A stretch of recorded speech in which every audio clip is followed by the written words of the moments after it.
Gênesis, no capítulo 23, tem a narração da morte de Sara, a amada esposa de Abraão. A história da vida dessa mulher é bem interessante e tem lições preciosas para todo o povo de Deus em todos os tempos. A Bíblia diz que Sara era uma mulher muito bonita, era em extremo formosa, e mesmo quando era idosa, ainda era cobiçada por príncipes e por reis. Mas não é isto que marca a história de Sara. O que marca a história de Sara é a história de uma mulher temente a Deus, de um caráter santo, de completa dedicação ao seu esposo, à sua família e, acima de tudo, ao seu Deus.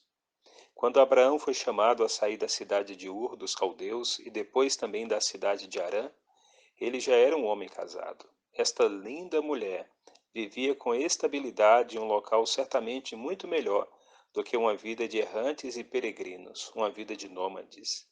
Mas ela segue fielmente ao seu esposo.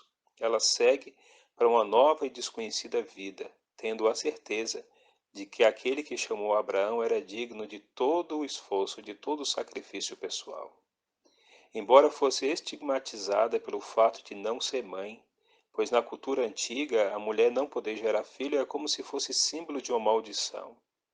Aquele esposo amado que tanto ela desejou dar herdeiros para ele, mas parecia que para si esta bênção era negada, era impossível. Mas continuou perseverante, continuou firme em sua jornada, pois aquele que fez uma promessa era fiel para poder cumprir.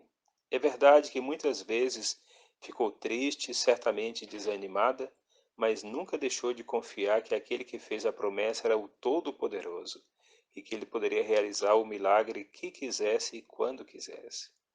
Quando recebeu a bênção aos 90 anos de idade, não o fez para morrer em seguida, mas viveu mais 37 anos na companhia do filho amado e do marido amado. Deus, ele é um Deus muito bom, ele é generoso.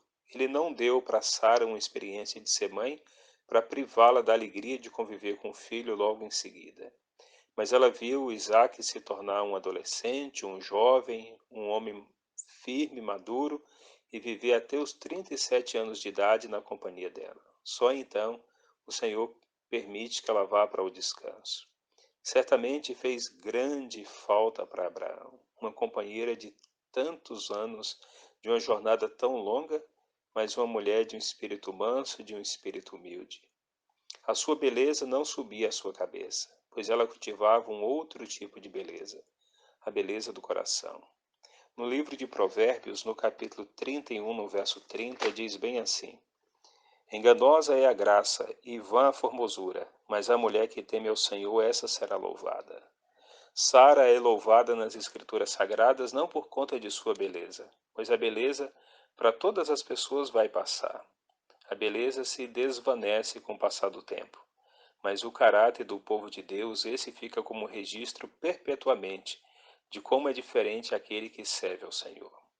De como a relação com Deus transforma os pensamentos, os sentimentos, as emoções, como faz verdadeiramente qualquer pessoa que começa a andar com Deus, faz dela uma nova criatura.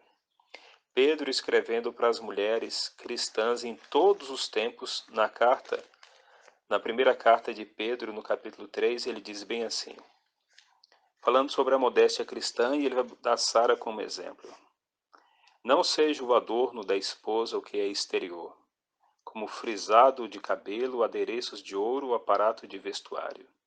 Seja, porém, o homem interior do coração, unido a um incorruptível traje de um espírito manso e tranquilo que é de grande valor diante de Deus. Pois foi assim também que a si mesmas se ataviaram outroras as santas mulheres que esperavam em Deus, estando submissas ao seu próprio marido, como fazia Sara, que obedeceu a Abraão, chamando-lhe Senhor, da qual vós vos tornastes filhas, praticando o bem e não temendo perturbação alguma. As Escrituras revelam Sara como sendo uma dessas santas mulheres que ataviavam o próprio coração. Não era a aparência exterior que a preocupava. Não era a aparência exterior, a sua beleza que a encantava, mas era o fato de poder relacionar-se com Deus com um espírito tranquilo e submisso. A submissão que ela demonstrava ao seu esposo Abraão era a submissão que ela demonstrava a Deus, o eterno Criador, o seu pai, o seu esposo, pois todos aqueles que são filhos de Deus, a Bíblia compara também como sendo partes da noiva que representa a igreja de Deus e que unirá-se finalmente ao Senhor Jesus Cristo quando ele vir para poder buscar o seu povo. Sara é um exemplo para todas as mulheres cristãs de todo o tempo, que procurava cultivar a aparência interior mais do que a exterior.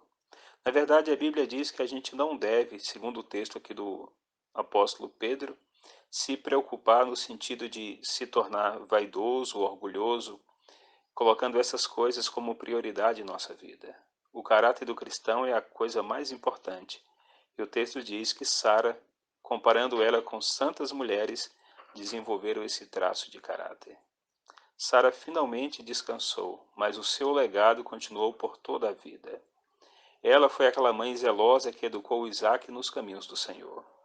Por mais que Abraão tivesse influência sobre Isaac, Sara é a que passava mais tempo com ele. Sempre foi assim na história da Terra, as mães têm mais contato com os filhos no primeiro momento da vida do que os pais. E é nessa primeira fase da vida, na infância, que o caráter começa a ser moldado e que vai definir o que a pessoa será por todo sempre. E Sara teve a sua influência santa sobre a vida de Isaac, e assim Deus poderia cumprir a promessa que havia feito de trazer o ente santo da descendência de Abraão. No capítulo 11 do livro de Hebreus, narra os heróis da fé. Ali tem uma galeria que aparece pessoas desde Abel, Enoque, Moisés, Noé, e ali entre eles está Sara, uma das poucas mulheres retratadas na galeria dos heróis da fé. Não porque não houvesse muitas mulheres de fé, mas é que o texto bíblico narra a história a partir do gênero masculino. Mas entre estes homens ali está Sara. Que nós possamos descansar com a certeza de que, assim como Deus trabalhou com Sara pacientemente, pois ela também, como qualquer ser humano, necessitava de edificação espiritual. Deus foi ensinando ela passo a passo. Teve uma grande e terrível prova.